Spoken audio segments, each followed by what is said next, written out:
GT Countdown. The top 10 milestones in gaming.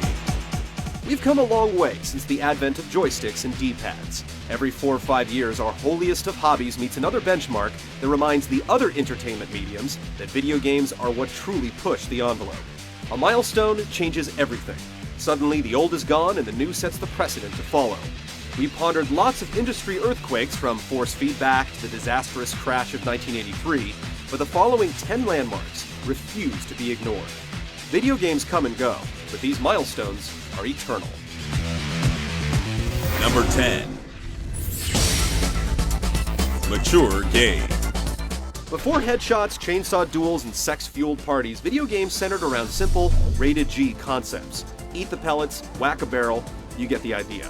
Like a prepubescent teen transitioning into adulthood, the game industry drastically shifted in the 90s to feature adult-themed situations. The movement might have struck a chord with anguished politicians and mothers, but it helped expand the market beyond kids and tweens. With the ESRB established in 1994, little Johnny could no longer purchase games with disembowelment. Yet the most successful games in the industry brandish the mature rated tag. Without games like Mortal Kombat and Doom, where would we be? Number 9. Nintendo DS and Nintendo Wii. Nintendo completely changed the game with its DS handheld and Wii console.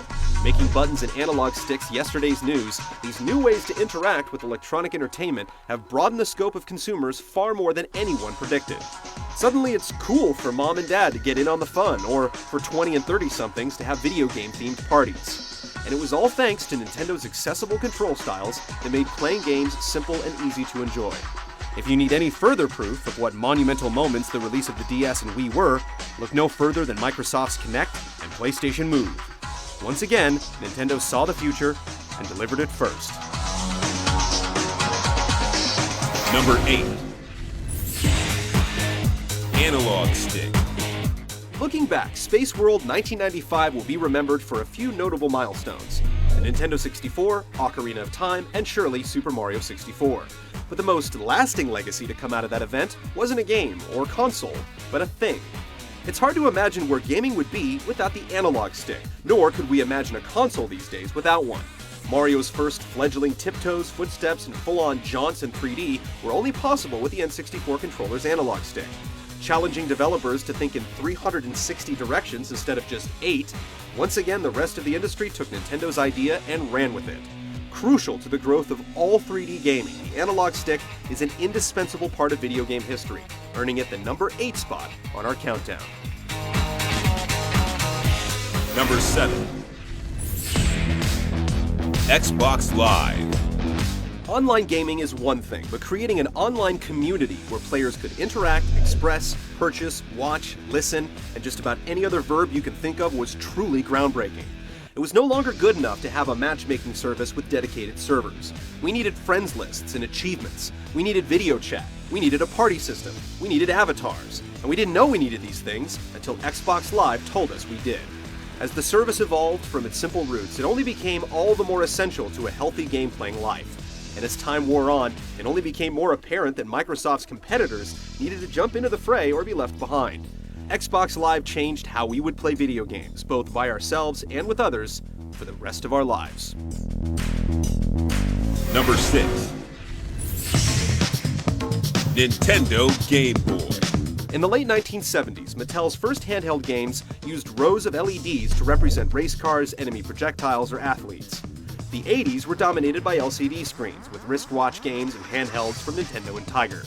While the Microvision attempted to introduce interchangeable cartridges in 1979, it was Nintendo's Game Boy that truly made handheld gaming something worth pursuing.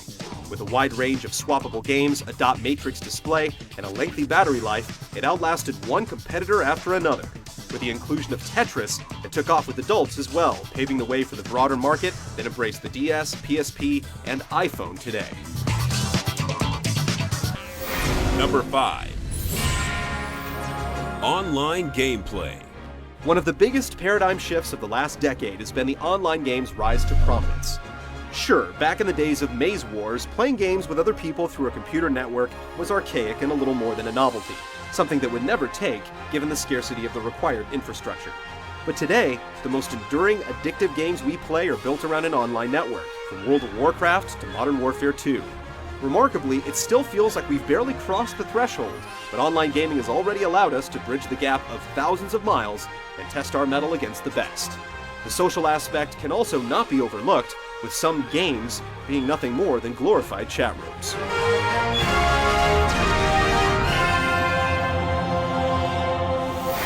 Number 4. Optical Media.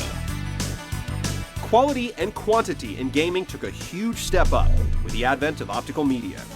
You still don't have a Sega CD? What are you waiting for, Nintendo to make one? Cartridges basically topped out with the huge and expensive carts of the Nintendo 64, and the true death knell for cartridges sounded with the release of Sony's PlayStation. Its CD-ROM-based games had plenty of space for FMV cutscenes and huge soundtracks, with plenty of space left over. It basically gave players a glimpse of what consoles would be producing in real time in the future. It was a huge paradigm shift, and optical media would have finished much higher on this list if it didn't look like digital distribution was the way of the future. The Blu-ray is the current king of digital data, and even if the format eventually becomes obsolete, the impact of optical media cannot be overstated. If you're not playing on a 3DO system,